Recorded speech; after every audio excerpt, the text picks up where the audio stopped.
In this video I want to take a look at the before and after pseudo elements, which can be used to insert text or images before or after specified elements. These pseudo elements have been around since CSS2, but Internet Explorer didn't support them until IE8, so they didn't receive much attention from web designers. The page that I have open here links to a specific section in another page. Normally when you link to an ID or named anchor, the browser jumps straight to the target, but there's not enough content in this page for that to happen. I've already drawn attention to the target section by adding some styles with the target pseudo class, but I'd also like to add an image here before the heading to make it even more obvious that this is the section being linked to. So let's fix that in Dreamweaver. Here are the styles that use the target pseudo class.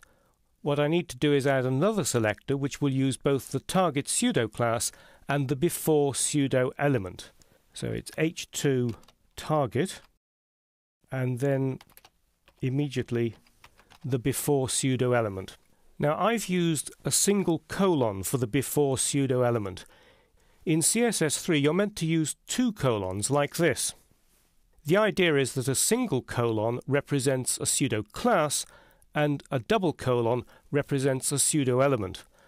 The problem with this is that older versions of Safari and Firefox and Internet Explorer 8 support only pseudo elements with a single colon. So for backwards compatibility, it's advised to continue using the single colon version of before and after. So I'm going to remove that extra colon and have that as my selector, and then I just need to put in the rules.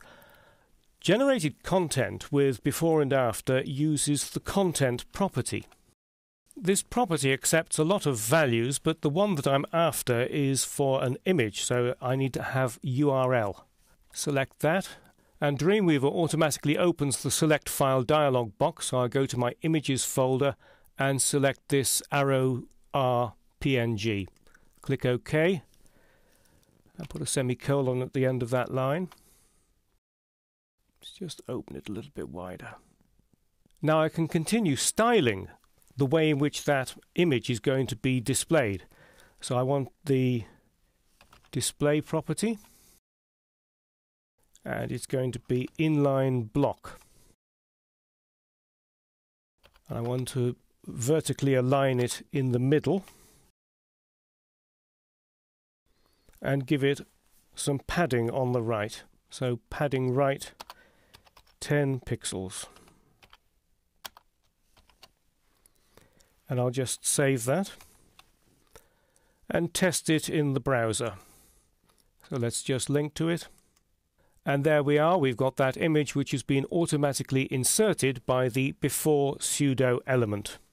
Because I've associated the before pseudo element with the target pseudo class, this green arrow and background color will appear only when someone accesses this section of the page through a link that contains an identifier fragment at the end of the URL. When the page is loaded directly, these styles are not applied. In this example I use the content property to display an image, but the property also has the ability to extract the value of an element's attribute and display it as text. Let's just go back to Dreamweaver and choose this page. When creating a print style sheet, it's a good idea to display the URLs of external links with the after pseudo element, and this is how it's done. I need to create an attribute selector which will look for HTTP at the beginning of the href. So this selector looks for links that begin with HTTP, in other words, external links. And then use the after pseudo element and the content property, and the value that I want to use is attr, so let's just select that, and it inserts X there, but what I need to put in there is the name of the attribute that I'm looking for, which is href. Now on its own that will put in the content of the href attribute, but to make it look better I need to add some text around it. So text goes in quotes. I'll have a opening quote, a space, an opening parenthesis, and then a closing quote. And at the end of it I'll do the same, but the other way round. So I'll have an opening quote, closing parenthesis, and closing quote. So that will put my URL inside a pair of parentheses with a space on either side. And then just a little bit more, make it black, and the font weight normal. Just save that, and then we'll go into live view, and you'll see that what has happened is that it has added the URL at the end of this external link, but this internal link is not affected. So the ability to extract the content of an element's attribute and display it as text is extremely useful with the after pseudo element.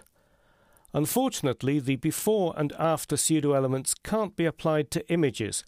It would be very convenient to be able to generate image captions from the alt or title attributes of an image, but you can't do that, unfortunately. There are proposals for adding a new outside pseudo element that would be capable of doing it, but it's low down on the CSS working group's list of priorities, so it'll be quite a few years before that happens.